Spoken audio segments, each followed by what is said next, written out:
Magandang oras mga ka-Good News Daily TV. Well, ang ating episode ngayon ay tungkol sa pagtatago ni Bato de la Rosa, ang tinaguriang Isilaw Palitaw, Lulubog Lilitaw, walang iba kundi si Bato. Well, saan nga ba hinatid ni Robin Padilla si Bato? Marami ang nagsabi doon daw sa NAIA Airport, sinabi ni Robin hindi.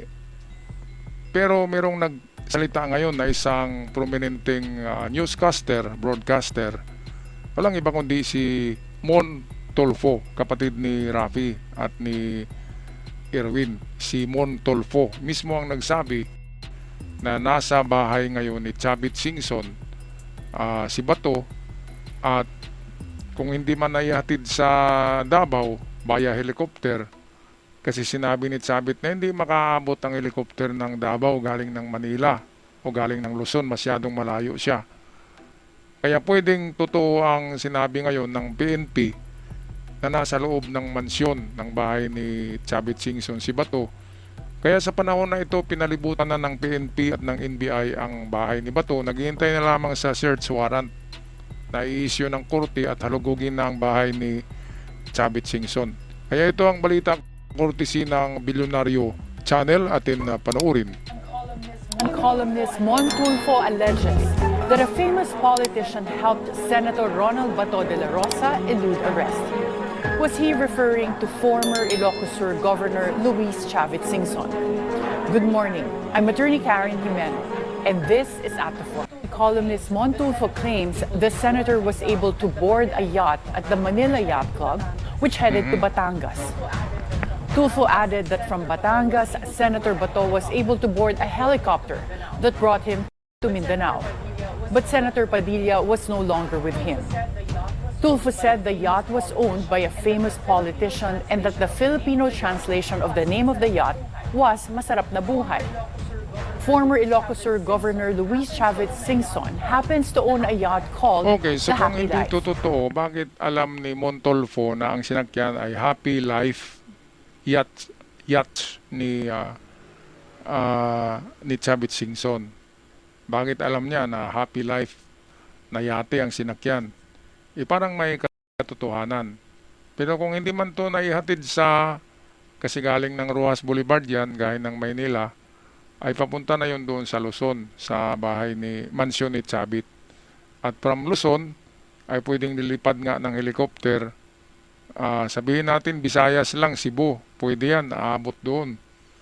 Pero kung direktang Davao City, medyo malayo, may mga bagyo pa ngayon, so napakadelikado ng helicopter na galing Luzon ay lilipad direkta ng Davao, sobrang malayo na. Kaya ang teorya ng kapulisan ng NBI ay nandyan lang nagtatago sa mansyon ni Chavit ngayon, kaya pinalibutan ang bahay ni Chavit ngayon. Naghihintay lang ng search warrant na issue ng korte ang PNP para pwede nilang pasukin ang bahay na yan. Okay, patuloy tayo. Was Tulfo referring to him? Let's find out from the man himself. Governor Singson joins us in the studio. Good morning, Governor Chavit.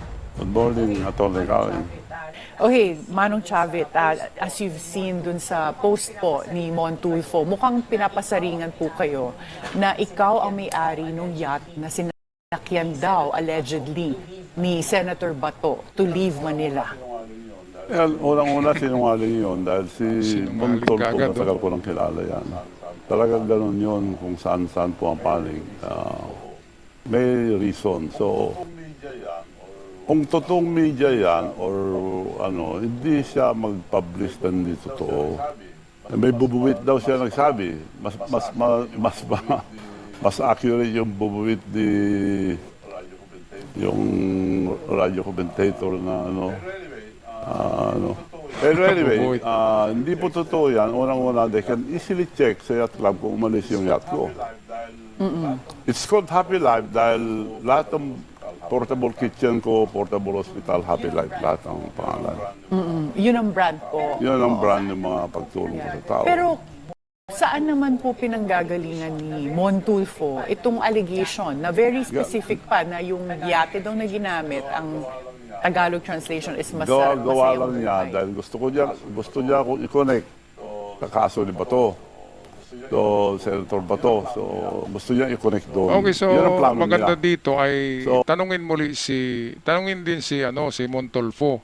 Imbitahin din diyan sa Bilyonaryo Channel at tanungin on screen live kung saan niya nakuha yung balita na yan ng isang bubuwit. Bubuwit daw eh.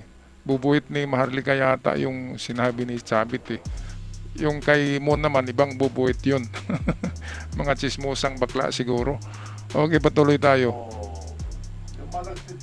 Oh, yung mga nagtitip sa kanya, nagsabi rin sa akin na ibibintang sa'yo yung pagtakas at mga NBI, i-raid daw ang bahay ko.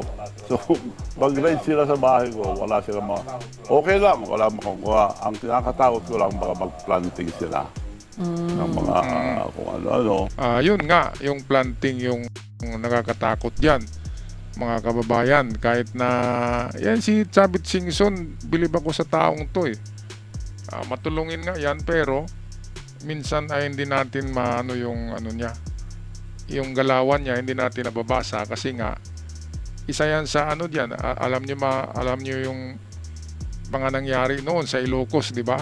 Kung paano nagiging mayaman si Chavit, hindi ko na sasabihin.